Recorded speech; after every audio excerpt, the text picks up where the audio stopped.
Welcome to the Athena Wellness Podcast, the show that invites you to take a seat around the community fire and listen to stories that inspire. I'm your host, Kathy Robinson, author, coach, and founder of Athena Wellness, a company that's dedicated to supporting you on your journey to live more wholeheartedly. Hello, and welcome to episode 71. Thanks so much for joining me. Today's show feels like a deep exhale. It revolves around this idea that self-development does not have to come from a feeling that something is wrong with us. Rather, it can be born from a remembrance of who we are. I can't tell you how much I love that. I'm joined today by Rachel Astarte, who is a transpersonal psychotherapist and life coach. Rachel is the author of Celebrating Solitude, How to Develop and Honor Your Highest Self, and she's also the host of the podcast Self-Talk with Rachel Astarte. We cover a range of topics, including transpersonal psychotherapy as a holistic approach to treat the mind, body, and spirit, the importance and benefits of having a solitude practice, how the pandemic shifted our relationship with ourselves and others, and how the natural world can help connect and ground us. We end this episode with our Dose of Inspiration segment, where Rachel shares some of the things that are lighting her up these days. And as always, I'll put links to those items and Rachel's website in the show notes. And now on to the show. I hope you enjoy the conversation. So Rachel, welcome to the Athena Wellness Podcast. Thanks so much for being here today. Thank you, Kathy. So you have had quite an interesting professional journey. Please share a bit about who you are and what you do. Well, I originally started as a writer and an actor, very young. I started writing at 4 and I was on stage at 5. And I thought that's what I was going to be doing the rest of my life. And to some extent, that's true. I'm still a writer and I do voiceovers. So I guess you would call that acting, but I'm not doing so much theater and film anymore. My whole purpose in life, I think, was to communicate with people. And so I thought acting and writing were a great way to do that. But after a certain point, I felt like I wasn't reaching the kind of audience or I wasn't making as broad a reach as I could. So shortly after my son was born, I got certified as a transformational life coach and a clinical hypnotherapist, thinking, okay, so now I could do some real healing work. And as I started doing life coaching, I realized I was slipping dangerously into doing talk therapy, which is illegal for me to do. Mm-hmm. So I thought, I guess I'd better go back and get my master's in therapy. And I got a master's in marriage and family therapy, and then went through all the rigmarole to get licensed, which I did. So now I'm licensed in New York State. But I've brought my spirituality into my practice and my creative aspects into my practice. So I refer to it more as holistic psychotherapy and transformational life coaching. That's where I am today. I get this sense of this deepening. There's two things that I really appreciate. One is that there's this holistic approach that treats the mind, body, and spirit. Yes. Which I think is really critical. And then the second is this focus on the foundation of self, of how we show up in the world. Mm-hmm. So to frame our conversation, my question is, who typically reaches out to you and what types of treatments do you offer? Yeah, it's a wonderful question. When people have seen my website and see what I'm all about, oftentimes I have people contact me who are in the middle of some kind of life transition. Either they're changing jobs or they're, getting either into or out of a relationship. I work with people who are in some sort of sexual orientation transformation, spiritual transformations, moving from one belief system to another. So usually people who are shifting in some beautiful way. And because, as you rightly mentioned, my niche area is self-development, that's basically how we approach it. I look at each individual. We work together collaboratively. There's a lot of intimacy in the work that I do because every human being is unique and wonderful, and I love to get to know each soul. And from there, we work on, where do you want to be, and what are the obstacles preventing you getting there? And a lot of it is belief systems that just don't work for them anymore, that or patterning or societal pressure or whatever it might be. So we work together collaboratively to find out what path do they need to be on that feels comfortable for them. Mm-hmm. Mm-hmm. This idea of what path, I think sometimes when we start to work through these transitions, we think that the path is going to magically appear. Right. Actually, that the whole path is going to magically appear rather than that first step. So how do you support your clients as they're going through? I mean, these are big life changes that you just outlined. Yes. And it's not something that happens overnight, although we want it to. Right. How do you support them through that process? Yeah, that's so important. First of all, it's really important for all of us to remember that the path is not separate from any place that you are right now. You're already on the path. You're on the path. The moment that you say, I need to do something here. The moment, I call it the moment you wake up, right? And you realize, wow, something needs to shift. There you are. You're on your path. Look down. You're on it, and that means being gentle with yourself and saying, this is going to be quite an adventure. And it really is the hero's journey or heroine's journey.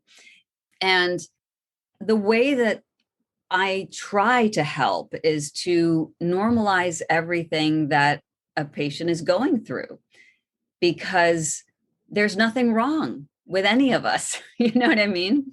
So when they encounter obstacles on the path, these are lessons. That's all. They're not actually obstacles that are trying to trip you up unless you allow them to do that. Mm-hmm. Right. So it's like, okay, so what can we learn from this? What can we learn from my abusive childhood? What can we learn from my low self-esteem? What can I learn from, my stagnant relationship or my discomfort with how I show up in the world, whatever the obstacles might be? These are all opportunities. So the other important aspect that addresses your question is we have to stop thinking that there is some person over there that we want to be, right? There's this goal person. And if I could just be that person, I will win, and I make it very clear that you are already the person you want to be. And that doesn't sound very good, does it? But it's like, well, and then what's all the work about, Well, once you accept the fact that where you are is exactly right for you in this moment, every step unfolds much more smoothly. I got, when you said the first thing that you said, like, look down, you're on the path. I got a complete body chill for whatever that's worth. So certainly resonating.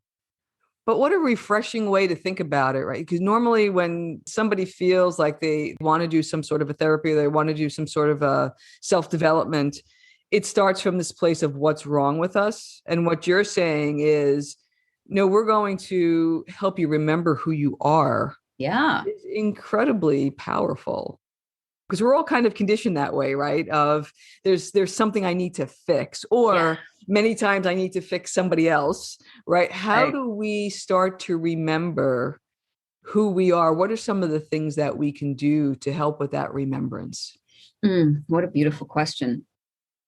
Part of it is getting quiet with yourself, dropping into your body. We always forget the body, right? Mind and spirit, we love those, right? I meditate, I clear my mind, I feel good. I get to see God maybe, some colorful lights or something. But what about your body, right? So dropping into the body and being able to align mind, body, and spirit in that way, just being, that is your core self. I talk to a lot of people about, when I don't know who I am. I'm not sure. I don't, it's all a jumble. So I say, well, when you're alone and you're doing something that you enjoy, and that could be anything, it could be reading a book, it could be taking a shower, it could be playing with your cat, it could be whatever it is. How do you feel in your body? Oh, I don't know. Well, let's try it. Let's just remember that. What is it like to do something that you love? You know, and then there's this peace that comes over them, and that's who you are when you are in alignment. And then sometimes even just looking at early life, we're born without all of the trauma and the patterning and the societal pressure. We're born perfect, right? That's why we all love babies, right? Because they're so, connected to spirit. And I remind my patients that, yeah, we were all that way, all of us. Not one baby is born consciously tripped up in the tangles of patterning. So you had it. And I love how you're talking about remembering who we are. That's right. And who we are is much bigger than who we are. That's the other part of it, is we are just one facet in so much life around us. I'm looking out of my window at the trees and the grass and the birds. They're all lives too, perfect, beautiful lives. And we are part of that family. Yeah. Yeah. I think about all of my fellow type A's, and we intellectually understand that, but until we try it, and I love your exercise of when you're doing something you love, how does that feel? I think it was Martha Beck that says it's either shackles on or shackles off. Like, do you feel yourself constricting or do you feel yourself expanding? Exactly. And that has taken, it's a big lesson because there's no immediate shift, right? This is it's more of an unfolding, going back to that journey, right? Of being on this, what's the next step? So I think that's wonderful advice of the next time you're doing something that you love or doing something you love with the intent of how you feel. What a huge clue. Yeah. And you can use that as a guide. We all have to face quandaries or difficult decisions to make. And my work with patients is always, well, let's look at each one. Let's look at all of your options and drop into the body. What's closing you and what's open, what allows the flow to happen. So, that sits right in my belly. Okay, well then that's a good idea that's a step you want to take. The other ones, no, there's too much tangly stuff over there. I don't want to, okay. So maybe that's not the right decision. But so when we get into the practice of dropping into the body and listening and feeling, letting that inform our mind and our spirit, it's a great practice to get into, and it gets easier the more you do it. And that's incredibly practical too. Yeah. Okay, it's one thing to do something I love and see how I feel, but the point in doing that is so when you're veering off that path, that's a clue of you can take that step, but do you want to? Do you truly want to do that? Is it serving you? Yeah. How often do you want to feel that yucky feeling in your stomach? You know what I mean? It's like, oh, I didn't even realize that was just my body is telling me no, no, no. Yeah. And, I think that part of the reason why we don't remember is that just the way our society and our culture is, it's the next thing, the next thing, the next thing. And I know that you've written a wonderful book. It's called Celebrating Solitude, How to Celebrate and Honor Your Highest Self, which I just think is a phenomenal title. But that's getting to this still point, this place where we can kind of feel that difference. So can you tell us a little bit about the book and why you decided to write it? Yeah. So it's how to discover and honor your highest self. It's really important that a lot of people who pick up the book might not know how to find that person. And so solitude is a beautiful way to do it. How it came about was that I was in my mid to late 30s. I had just come back from a long trip to India, and I was single, and I was thinking to myself, wow, like I travel the world, I meet a lot of people, I can't seem to find a partner. And I don't feel particularly bad about that, but society is expecting that I'm going to hook up at some point and find a partner and, do the things that everyone else does. But what would it be like for me to just make peace with being on my own? And I began to really look back at my life and how comfortable I was in solitude. And I thought, I wonder if there are other people who could benefit from creating a solitude practice, because it certainly did help me to get my stuff together, spending extensive amounts of time alone, but not everybody's the same. So there are even chapters in the book about how to create a solitude practice when you're in relationship, or when you have children, or when there are people who don't understand what a solitude practice is. But the main purpose of solitude is basically what we were just talking about, which is getting to know your true self better. And you do that by playing, by doing things that you love. A solitude practice can be meditation. Mine includes meditation, but it could also be knitting, or reading a book, or journaling, or taking a walk in nature. Something that you do alone that allows you to just shut out all the other voices that we hear pretty much 24/7. Yeah. And that can be a hard conversation when you're in relationship, of why this time is needed. Mm-hmm.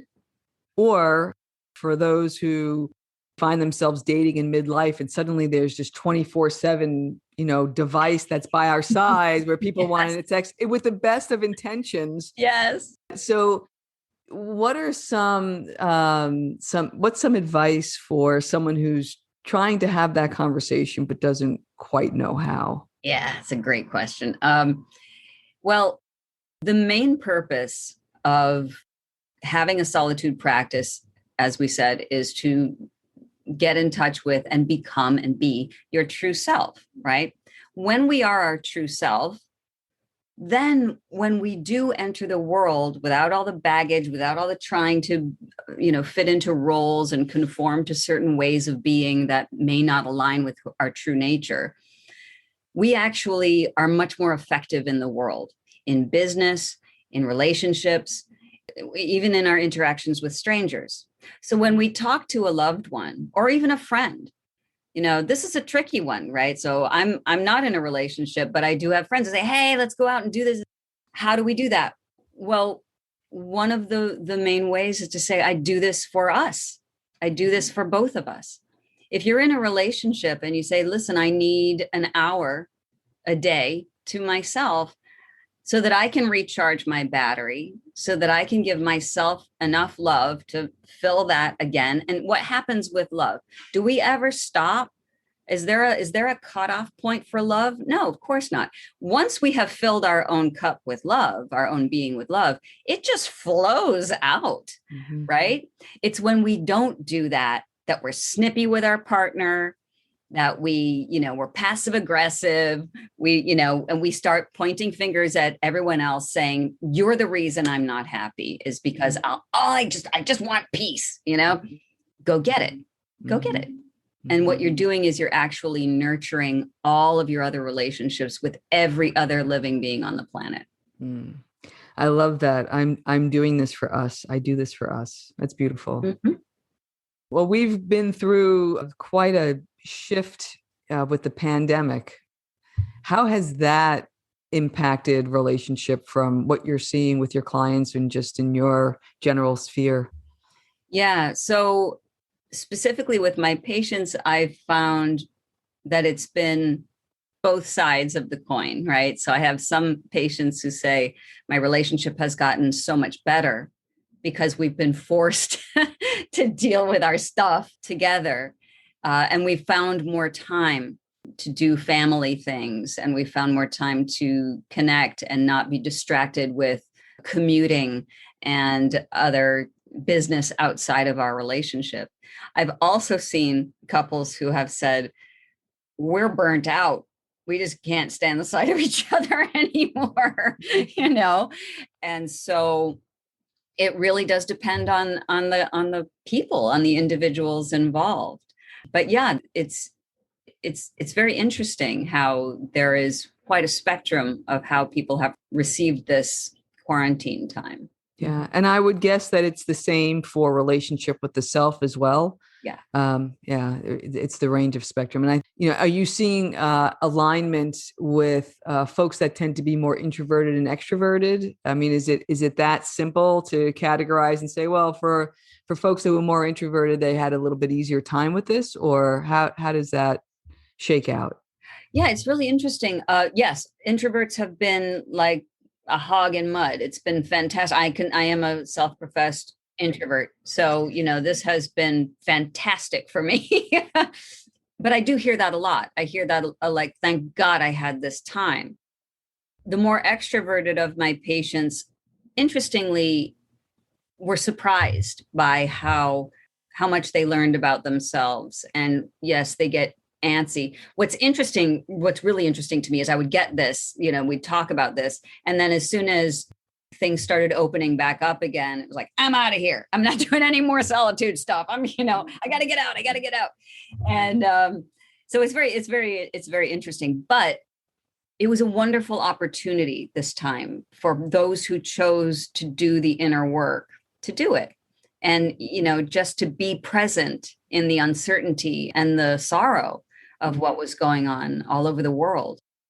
And I think also bringing our interconnectivity as human beings together. We are all suffering in one way or another. So it was almost like a gathering time for those of us who went inside and did some work to say, what tools do I have to contribute? What tools do I have to manage my own pain, my own grief, and my anxiety?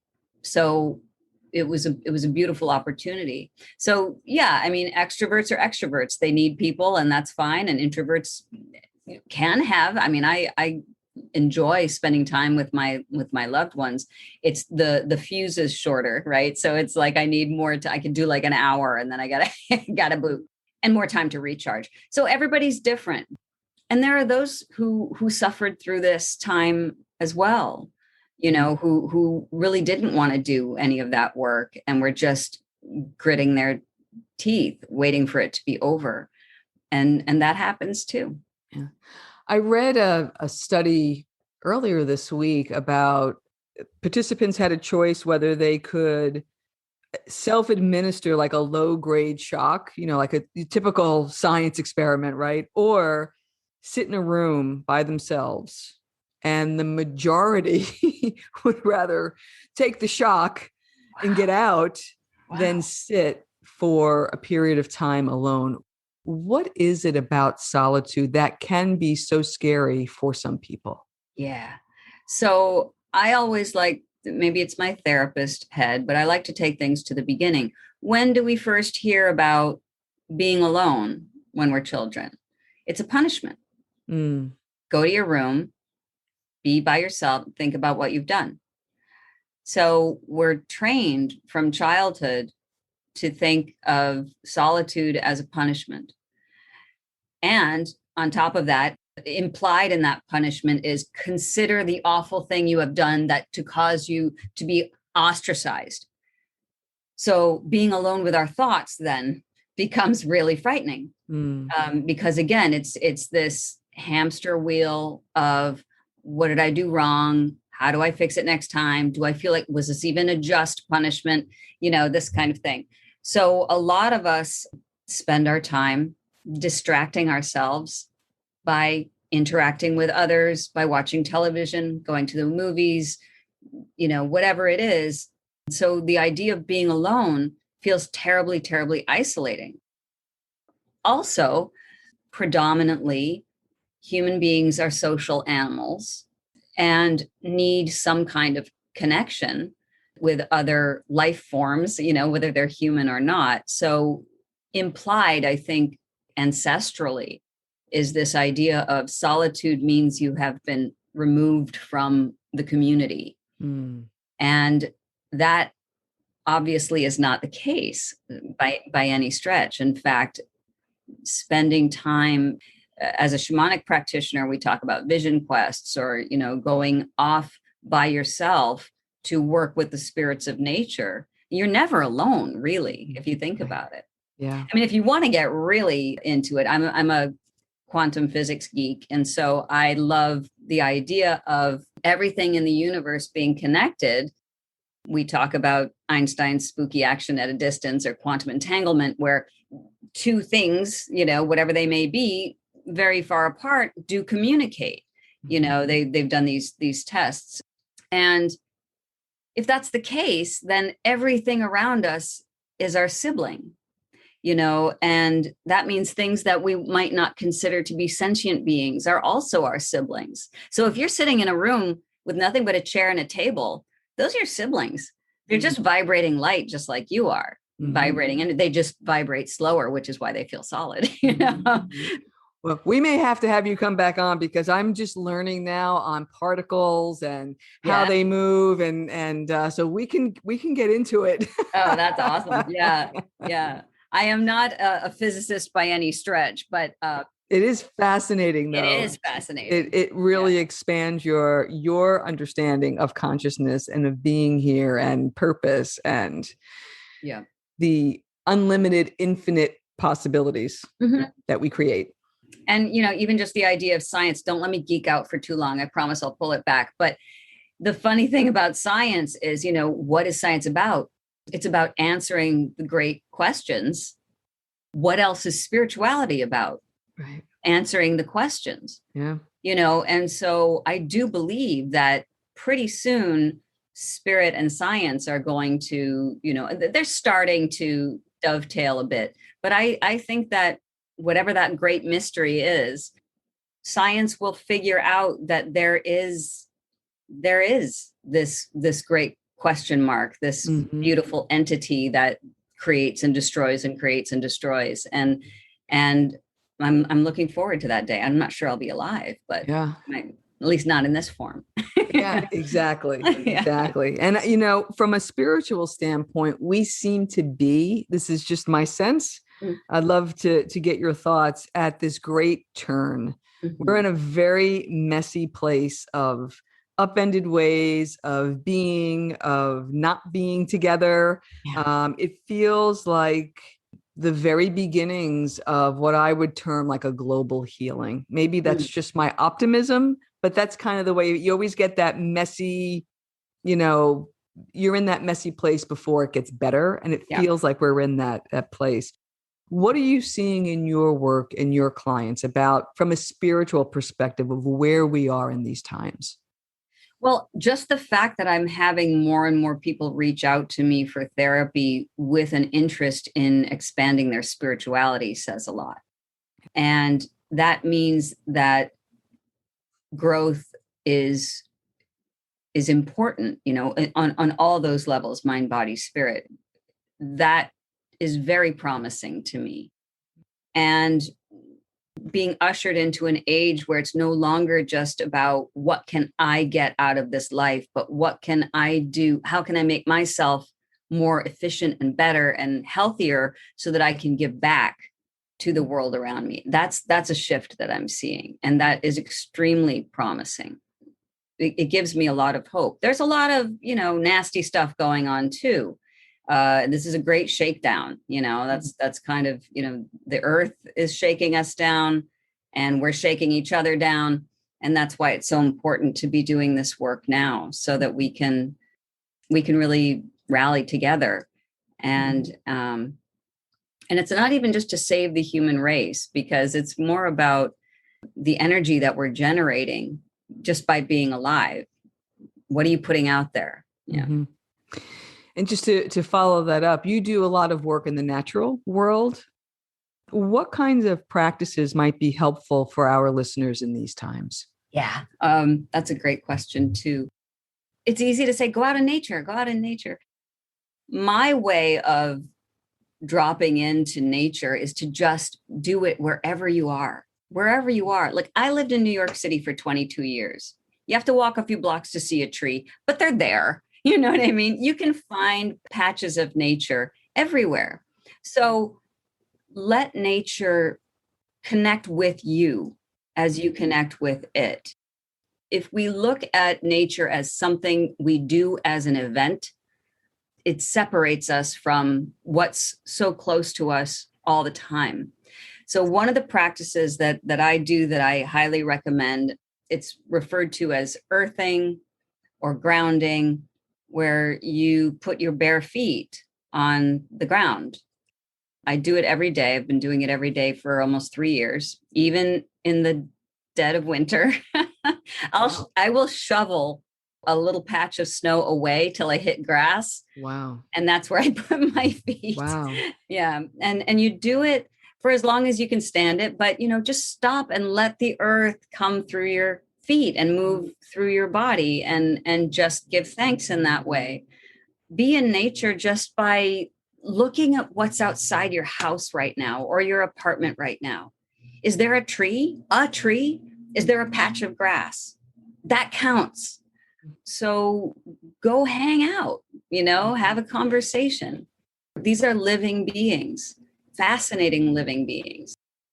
And another reason why I maintain that we're never alone, because we have all this energy around us all the time. Mm-hmm. So yes, go on a hike, but make sure that you understand that you're in communion with nature as opposed to it being some kind of special event that you do. You see? Yeah, Yeah. absolutely. Absolutely. And I know you do some creative writing as well as a Yeah. practice. Can you talk a little bit about that? Yeah. Well, as I said, I've always been a writer since I could write. And so I started in poetry, and then I moved to fiction, screenwriting, and that kind of thing, journalism, and nonfiction, because obviously this Solitude book is one of those. Creative writing is such a wonderful place to be because you're using your imagination. A lot of times we feel stuck in our life. We're either not in the best relationship, or we're feeling lonely, or, our work isn't going the way we want it to. There's nothing better than creating a world for yourself in writing that you can go and visit whenever you want, and tell the stories that you want to tell. And no one has to read it. It's not all about writing the great American novel. It's about playing. There's so much that our minds are capable of, and we don't even really try, because again, that's breaking out of the box of what's my role as a colleague, as a partner, as a friend, as a daughter, as a son, as a parent. We forget that we're much, much richer than that. Yeah. So creative writing is a beautiful way to play. Journaling is also wonderful. Being able to just write your thoughts down is a beautiful way to tie in your spirit, right? So your spirit is in that which surrounds you and permeates you, but then you get your mind engaged because you have to formulate the words, and then you get your body engaged because you've got your hand. I like to write by hand, and so so it's like all three of these elements come together to create, which is a really beautiful thing. Yeah, I love that. It is very compact. You can take it anywhere. Yeah. And for those, again, that really operate out of that logical side, Mm-hmm. you can't help but have the right brain engaged. Yeah, So I think exactly. that's lovely practice. We like to wrap up these episodes with what we call a dose of inspiration, because our listeners really like to hear what's lighting you up. And I put all the links in the show notes. So I'd like to give you a couple of questions. Sure. First being, from a wellness perspective, what's a favorite wellness practice or a recent wellness win for you? Oh, that's a great one. Well, as I mentioned, my shamanic practice is extremely important. I also practice Kundalini yoga, which has been life-changing. And I guess my recent wellness win is that in April, I completed a full year of daily Kundalini practice Wow. without missing a day. And Wow. I was very proud of myself for Absolutely. making time for that. And I have to say, it has changed my life. It's been Wow. I've always practiced what we might call traditional types of like hatha yoga and things like that. Those styles of yoga didn't really speak to me as much. And I kept taking it. I started at 27. I would take it for a while and I would stop and take, I'd try Iyengar, I'd try vinyasa, all these things. and nothing really stuck until I found Kundalini. And then I was like, oh, I'm home. This is my jam. So, yeah. I'm smiling because the next podcast that's about to be released is with the Kundalini yoga practitioner. Wonderful. He's actually a teacher. So, Oh, yeah. What about a struggle or an area that you've been focusing your wellness efforts? For me, a lot of it has been around stepping into my crondom. I'm now menopausal, fully menopausal, and it's been a very interesting shift. And sort of this transition of saying goodbye to the younger parts of myself, but not really letting them go because I don't want to just become an old fuddy-duddy, right? But to be able to step into what it means to be a crone. What does it mean to be a wisdom keeper? What does it mean to be a mentor, to be an elder, and doing that the best way that I can? And so that's, for me, that's required a lot of introspection, which this pandemic certainly allowed me to drop in and really think, what am I doing? What am I doing here? And what can I do better? Mm-hmm. Yeah. Wow, those are big questions and big shifts. And it sounds like it may be a book in the making. I think it is. It may be. It hit me that way of maybe.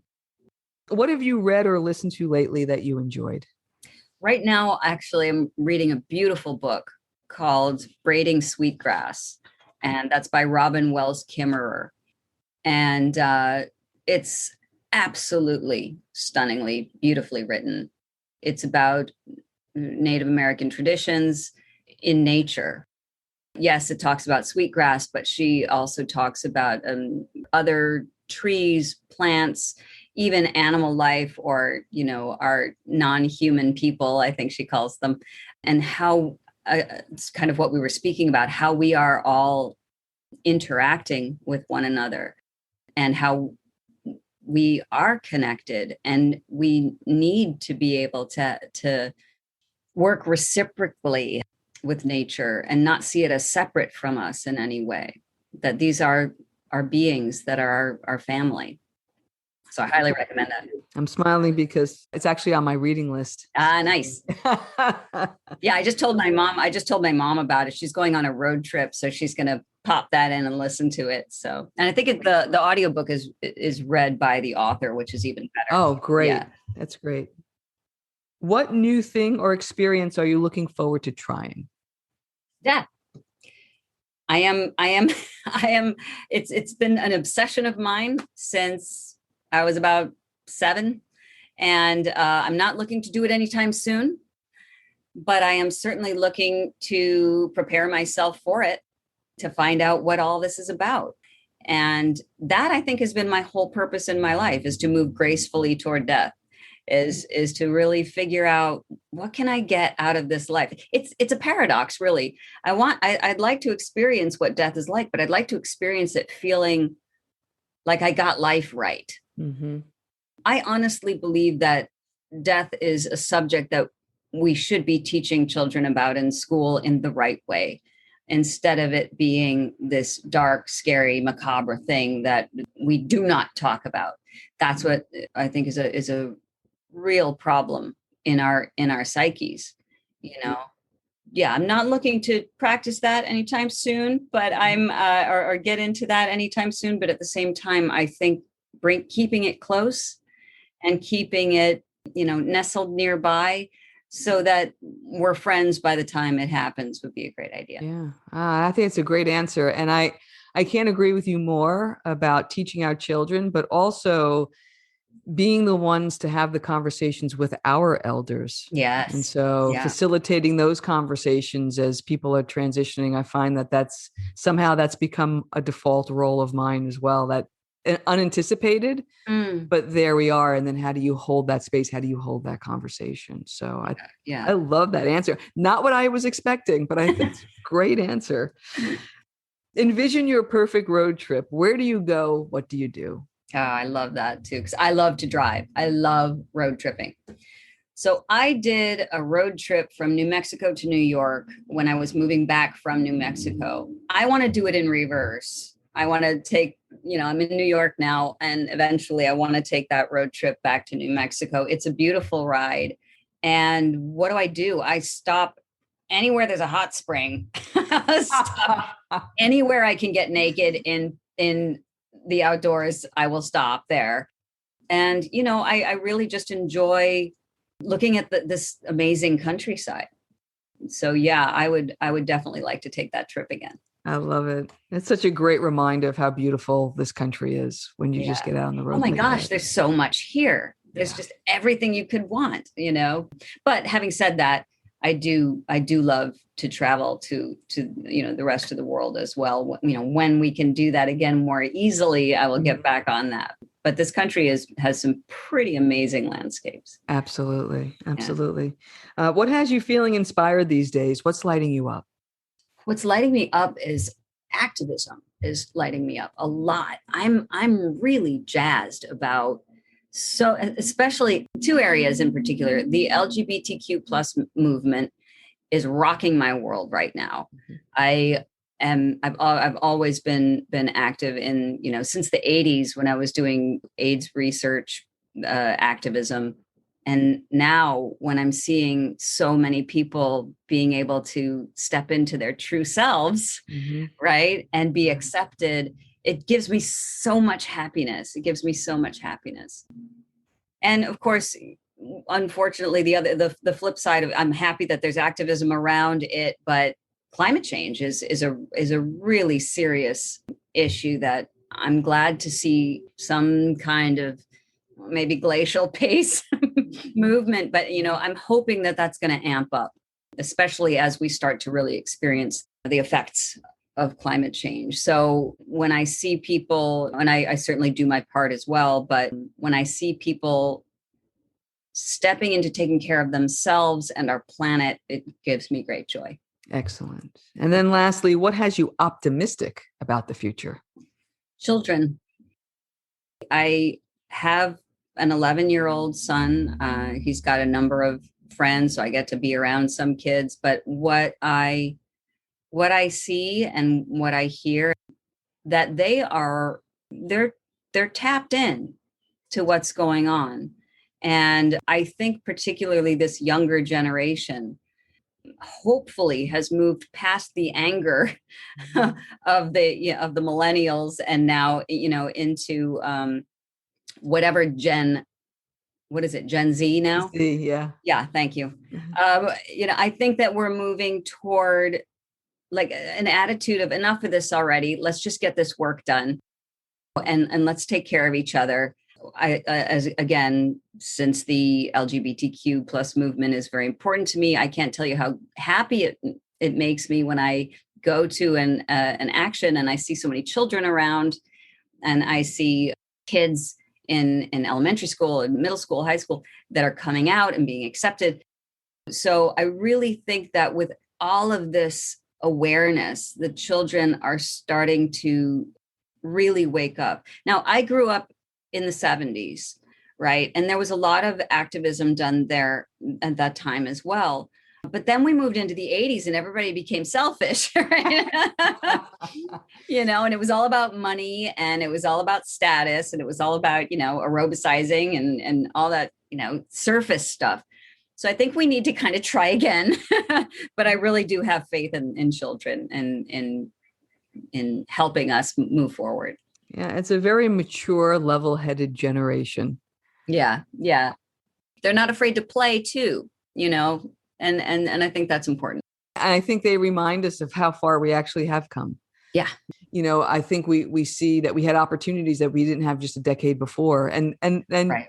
This time reminds us, I think, of how it's easy to say how much we still don't have, but it does remind us of like, wow, even in our lifetimes, a lot has changed. Yeah. Absolutely. What is the best way for our listeners to get in touch with you? Because I'm sure they're going to want to know more. They can go to my website, which is rachelastaretherapy.com. And my own podcast is at selftalkpodcast.com. But if they want to reach me, you can totally reach me through my website. So RachelAstarteTherapy.com. Perfect. Well, Rachel, I really enjoyed this conversation. Thank you so much for being here today. I think it's really going to help a lot of folks. Oh, I hope so. I had a blast. Thank you for having me. Thank you so much for joining me today. I know there are many ways you can spend your time. Thank you for choosing to spend it with me. Until our paths cross again, be kind to yourself and show your warrior spirit some love. If you know anyone who could benefit from today's episode, please pass it on. And many thanks for supporting the show by subscribing and leaving a review. It means a lot, and it helps others find their way to our circle. If you'd like to access the show notes, have a question you'd like addressed on a future episode, or would like a transcript of this episode, visit www.athenawellness.com/podcast. Until next time, be well.